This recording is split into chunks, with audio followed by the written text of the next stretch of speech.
3, 2, you're on the air. Very pleasant good evening, Belize, and very pleasant good evening, Belize, and welcome to the 30th edition of Belize Musicians Past and Present for the year 2015. I'm Tony Wright, the man behind the controls, and my partner JC Arzu. And as promised, we have in a studio with this evening traveler, musician, singer, songwriter, movie star, and all of this when we talk about the one and only Berne. Berne, good evening and welcome to Belize Musicians Past and Present. Good evening, man. I can't take credit for wearing all them hats, man. Yeah, well, that's all, the cap, but yeah, the same, not good. We're there, we all of this, man, because we miss you out of the city for quite a while. I know you talk with now and again, but right. Tell the people exactly where you come from. Man, right now, I'm coming straight out of Mexico City right now. But I've been traveling in about 14 different countries. Yeah. You know what I mean? Really trying to push my music and get my music on a level where I could feel the notoriety and feel that satisfaction of success as an artist. Okay. And how that become so far? Man, it has been a great blessing. I must say that I'm truly blessed. I'm very grateful. I'm humble. I'm thankful. Thankful most of all to the Belizean people. But this is not start, because just the other day I saw something with Patrick Barrow put up way back P-Fest where when they put up that picture and everyone know that Berne that, like, you know. Right. Yeah, you know. That's funny, man, because it's like I've been doing music since the time of Poopa Curly, yes. Daddy Tracy. Yeah. You know, I mean, I've been doing music for like since I was like around 16, yes. You know what I'm saying, really. Yes. So those pictures that you're seeing from way back then when I was 16, I mean, I came to Belize, I remember, and then, as a matter of fact, I came to Belize more than 15 years ago. Actually, 1995, I came to Belize. That's more than like 20 years ago, yes. You know what I'm saying? And I was a part of being responsible for bringing born Jamaicans to Belize. Most people, that's way before most people who are my fans today were born. Okay, you know what I'm saying? Yeah, yeah. So I think it's funny when I could look back at these pictures and look at these and think of these times when I came to do these shows. And I feel like it's amazing that I could still be relevant today. But back then, you never really sort of famous, because I know that your name may always, they done the mention already, and right. And your music were playing on the Right. radio and things. But the truth is, I was not really serious about it. So I don't even really look at it like I was really doing music. I truly committed myself to my music in 2005. So when I did that music in Los Angeles, really, where I did the video and whatnot, right. and the whole crowd, they follow you, and they go off like this. So when did they go on with that then? They never burn out at one, like the best right there. So, well, maybe not the best, but the burn as burn. Okay, well, what was going on at that time, I was doing my music as I always been doing, but not serious about it, not really committing myself to excellence. Okay. You know, and I was given an opportunity to do a music video and had an agreement with Priority Records. Okay. You know what I mean? Yeah. Priority Records out of Hollywood. Mm-hmm. So they wanted to do a contract with me. They flew me in from San Francisco to do that video, blocked off a part of Hollywood Boulevard, had a big old set, yeah. and you know, and it was a real deal video, as you saw. Yes, yes. And I was excited about the moment and everything, but the video was shot and money was thrown my way, but at the same time, this was just like, oh, don't worry about it. Just you know, just come on, let's shoot the video, man. Don't worry about nothing. I'm like, man, do we not need to sign a contract first? Do we not need to see an agreement? And they were like, man, don't worry about it. Just have fun. So it was just gifts being thrown my way, yeah. and buttering me up, yeah. for a contract that I would not want to sign. Because once they presented the contract, I was like, nah, I can't sign that. So they gave you a contract, but you didn't thought that was good enough for you? No, I didn't think so. Yeah. You know, pretty much I was going to be given a nice chunk of money up front, yeah. but I'd be selling off everything about Berne. Okay, okay. And I wasn't cool with that. You know, and then I wasn't really hurting for money, so I wasn't really tripping off it, even though I wanted it, because I did have like 3 different lawyers check out the contract. Because I'm like, yes, I'm about to make it. I'm rich. I'm in the game. I'm in the money. Yeah, you know what I'm saying? Yeah. I mean, you give a little young ghetto kid like me $150,000, and you know, and I'm like, man, you know, I want this. Yeah. But at the same time, the first lawyer I took it to, who was Mr. William Ruffin out of the Black Employees Association, he looked at the contract and he's like, Berne, no way, you don't want to sign this. Yeah, yeah. And I'm like, what do you mean I don't want to sign it? It's easy for you to say that because you're rich, but man, look at me, you know what I'm saying? Yes, he wants some money too. but you know, I saw, I think a couple of weeks ago on CNN where they were saying that 90% or 89% of the black athletes, right? The basketball players that make so much money, $100,000 and $80,000-$90,000 a year, and before they die, they end up broke. Is that you think? Yeah, I can see how that could be very, very possible, yeah. especially with the contract I was given, and after Mr. Ruffin explaining to me what this meant and what that meant, and you see this clause right here, this means pretty much anything about you and your likability will be owned by them throughout the universe. Yeah. Meaning if they start putting up ads in space and they want to put up an ad with a likeliness of Berne, yeah. they own it, not you. Yeah, you know what I mean? Yeah. So it's just like so many technicalities in it, man, and just so much that I was giving up for a cheap price, basically. When you look back at it now, what's your thoughts on it? Did you think that you made a wise decision back then? Of course, I feel like I made a. But you're free, really. First of all, you're free right. to do what you want to do. Yeah. I'm free to do what man, I made every agreement that I've ever walked away from has been a great blessing to me. Yeah, yeah. Even the last agreement that I tried to make with Belizean producers, yeah. you know, I tried to offer one Belizean producer $1 off every CD that I sold. And your CD or my CD, yeah. because I only sell my music. Yeah. So I once offered a producer, I said, look, how about you produce an album with me, and then instead of paying you this money up front, what I'll do is use this money to promote the project, and in return, on the back end, you get $1 off every CD I sell. Yeah. Well, that CD sold over 60,000 copies. Right. So he would have made about $60,000. over $60,000, and that was in Belize alone. Yes, yes. The CD has sold over 150,000 units around the world, okay. to all the different places I've traveled. Yeah, yeah. So he would have made over $150,000 off that CD. Yeah. But instead, he ended up making like around $900. Because he made 900 bucks. You know what I'm saying? And he yeah. could have made 150,000 easy. Yeah. But what, he didn't believe in you, or he didn't believe in the project? Well, he believed that, you know what? Well, can I just pay me for the beat there up front, and then, you know, yeah. and once you pay me for the beat, then we done. You know what I mean? Yeah. There's one producer that took me up on one deal. Like when I first came back and did my first kind of a song, Jump Up, I told Kendall, I said, look, he told me what he was charging per hour. We did the song in an hour. Yeah. He said, so he only get the hour pay? No, he did. He actually, he was charging me the hour rate, yes, which was $50. Right. I said, man, there's no way I could feel right paying you $50 for this song. I said, this song is gonna blow up. I said, I'll tell you what I'll do. I could give you the $50, or I can give you half of what I'm going to use this song for, which is to enter it in the Carnival Song Competition, yes. and I give you half of if I win, or you could have your $50. Yes. He said, look, I'll go ahead and I'll work with you with the song. You know what I mean? Yeah. And of course I won, and I gave him $1,500. I think at the time the winning price was like $3,000 or something. Yeah. I gave him $1,500. Yeah. You know what I mean? I don't know if any other Belizean artists have ever paid him $1,500 for a song or to do a beat. Much, you know what I'm saying? But this is the type of thing that I wanted to work with Belizean producers. I wanted them to be able to see the fruits of their labor, because they should not make their money from those $50. There's no way you should work with a producer like Kendall or Simpson or any of these other producers and be paying $100 or $200 for a song, or $300 even for that matter. Yeah. That should be to basically use the song, to have rights to use the song. Yeah. But they should be owning all of the rights for that beat, because they created it, they made it. Yeah, but then you have to remember, first of all, everybody is not Berne, and one of the artists, they don't put in the work that you do for create this area, ecstasy towards your music and thing, where people just want to buy it and you continue to do sales.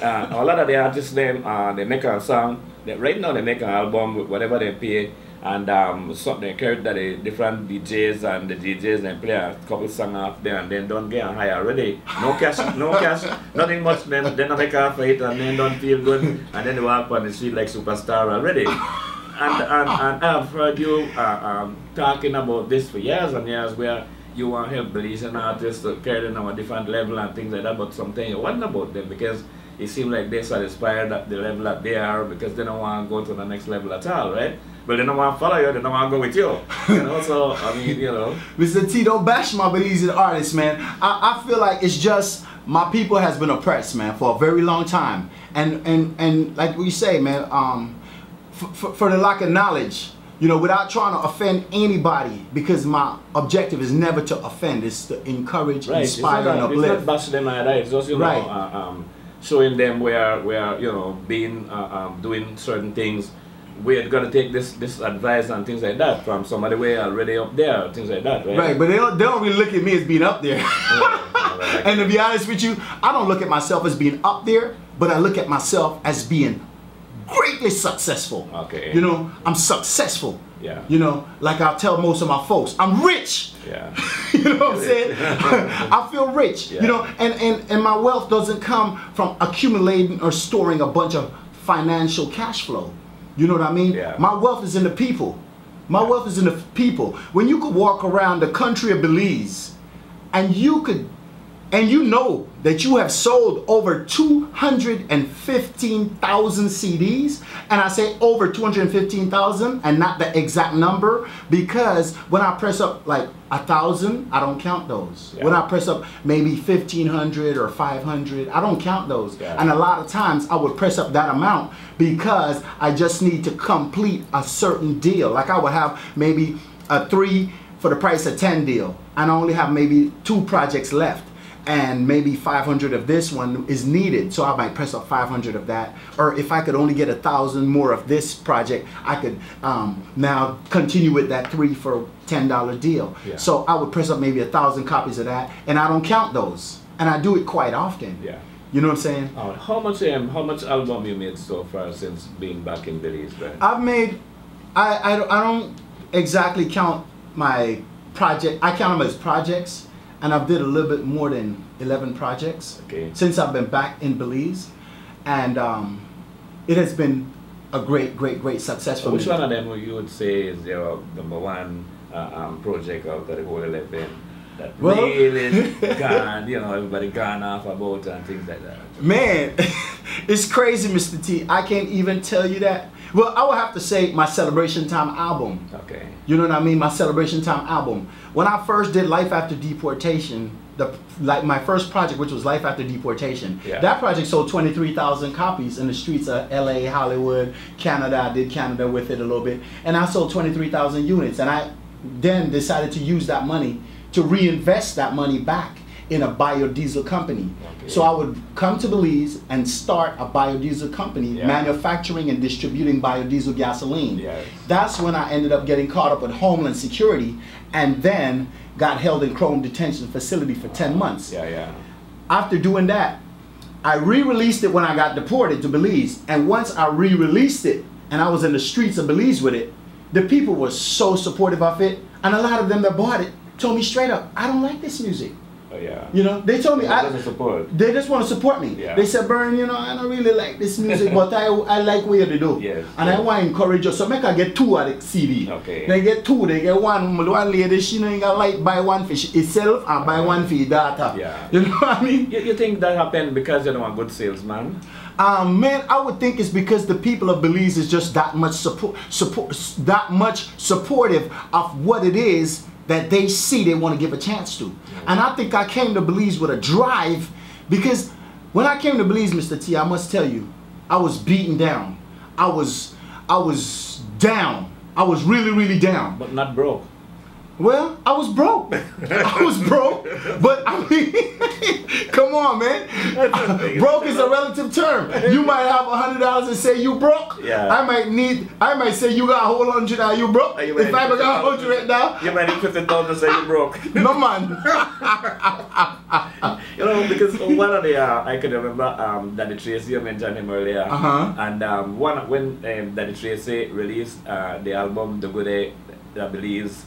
Glenn Tillett was the editor of Mandala back then, and Glenn Tillett wrote an article about that. Says that the article, the album so hot that it jump off of the shelf. You know what I mean?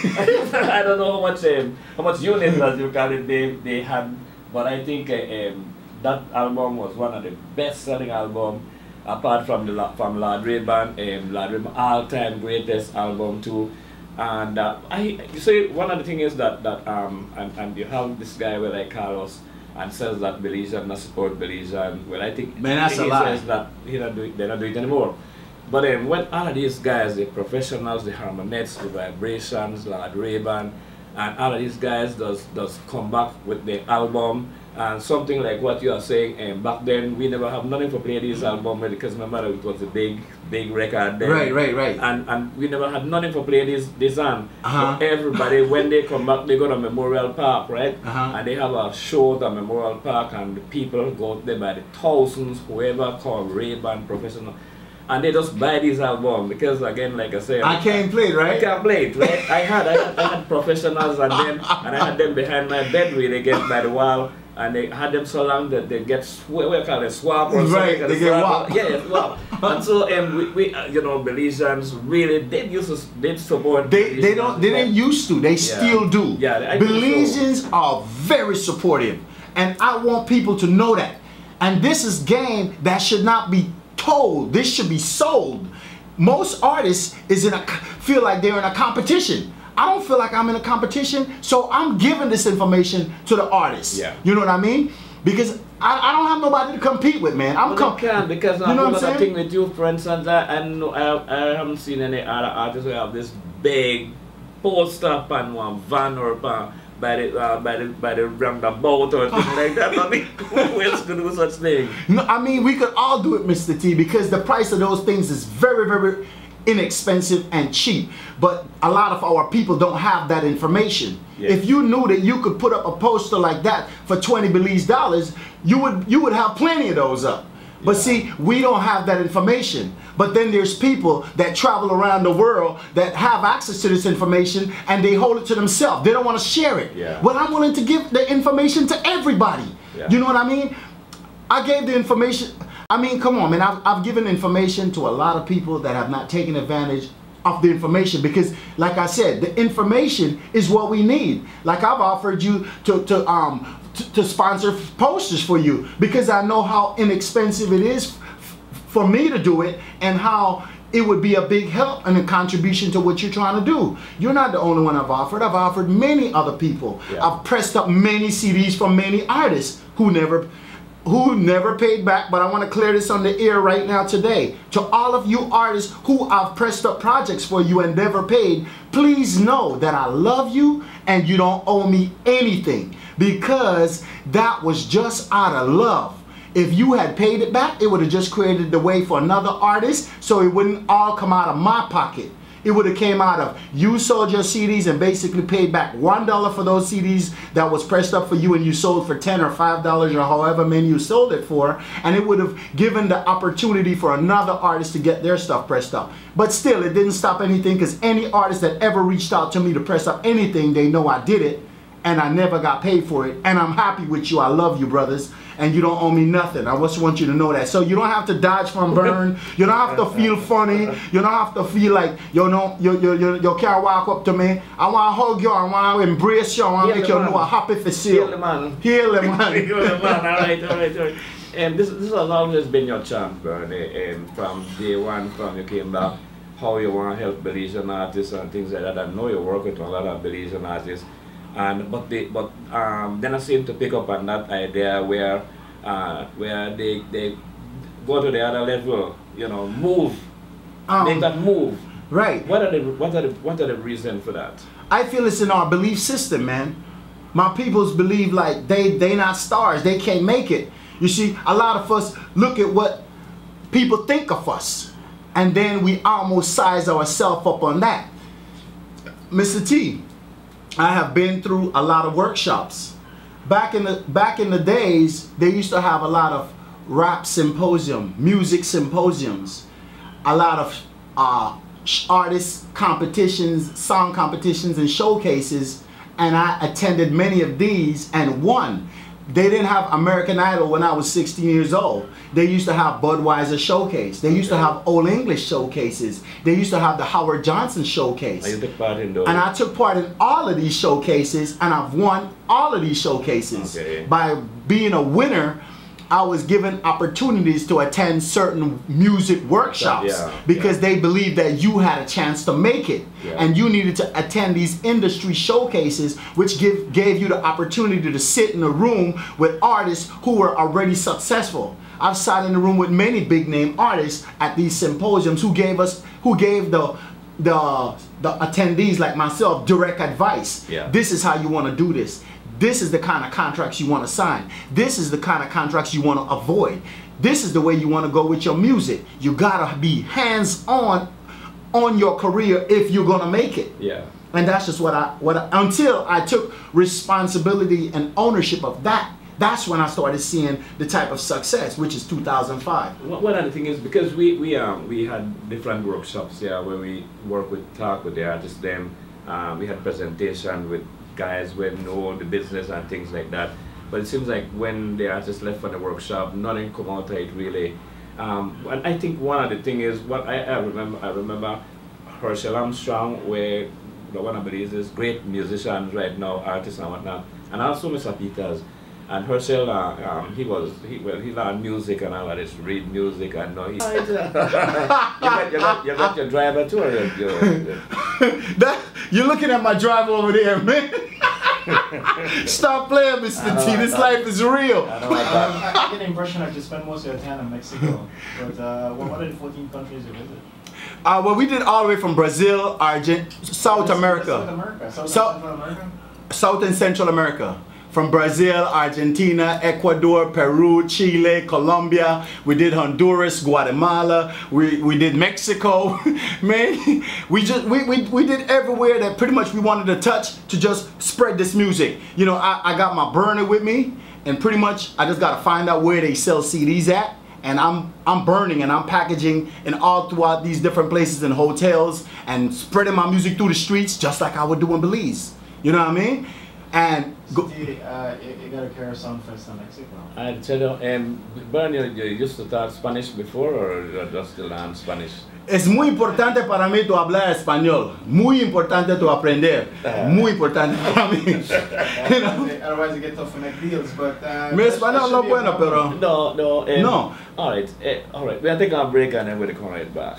Coming back. Yeah. Welcome back to Belize Musicians Past and Present. It is a gorgeous and lovely Thursday evening inside the city of Belize, and I suspect it's the same all across this lovely jewel of ours. And I'm Tony Wright, the man behind the controls, I'm a partner, Arzu. I'm guessing in the studio of Berne. Alright, and there was a back when we hear Berne music and you said Berne, they're like, what? They're like Hollywood nearly, they talk about like this. And then Berne came home with a whole lot of things that happened. We saw the video where they talk about when they come back with the truck where they look to make this right, biodiesel and they put the ferry and whatnot, the whole deal. So and I think you started make people get interested in what you're going to do and the work you're going to do. Now, whole different thing from the ordinary man we just go there and put one album together or make one album or thing like that. But apart from that, they all over the country and you do all kind of different things, right? Where most of the artists them just deal with this one thing and about make one song, make one CD or whatever. And now then you had the opportunity to star in what 3-4 different movies. Right. And we actually the first one was 7 Adventures, Sinbad, and then we did Dragon Wasp, Jurassic Attack, Poseidon Rex, and now Broken Dreams. Yeah. Well, I had the opportunity for watch Broken Dreams, and we didn't talk about it before we came and show.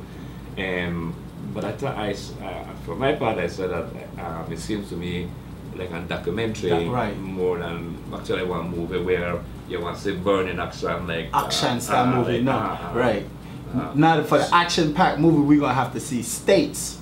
That's the one we're gonna release next in line in Belize. You may show me one time where you're supposed to do the work. And I think you may be about one backside of that one. You may the ring with what? You talking about the okay? Well, that wasn't my project, you know what I mean? And it was just me getting a featured part in a movie. But then off in my project. That movie came, that was made. That movie was made. Right, and it was like I said, it wasn't my project. Yeah. It's just a hired act, like someone's gave me an opportunity to be in the ring with a fighter. Yeah, that's a meat. Right, you know what I mean? Yeah. And I've done, without exaggeration, at least maybe about 500 of those. Yeah. You know what I'm saying? Yeah. Where, you know, it's just like you're just playing an extra role. Yeah, correct. You know, somebody, oh, we just need you to get out the taxi and walk this way. Yes. Boom, that's it. Yeah, yeah, you know what I mean? yeah. So I don't really follow behind those projects and say, oh man, I don't want to sit, because you know I'm doing movies where I'm getting speaking roles and I'm being We'll take now. We'll roll. and now that we invested in the production company, we're gonna be making our own movies right here. In a movie, and I remember in a movie there, I get a girl. I never get a gal, and I always be the first one for them. So please don't throw that in my face, Mr. T. Come on, man. Don't put me on the spot like this, man. I don't like this. And they ask them to come in, and most of the time. Man, I don't like when you put me on the spot like this, Mr. T. You shouldn't do that, man. Yes, not front of certain people and whatnot. Alright, okay. No, man, you shouldn't do that. Yes, no, but I just have to ask you, man.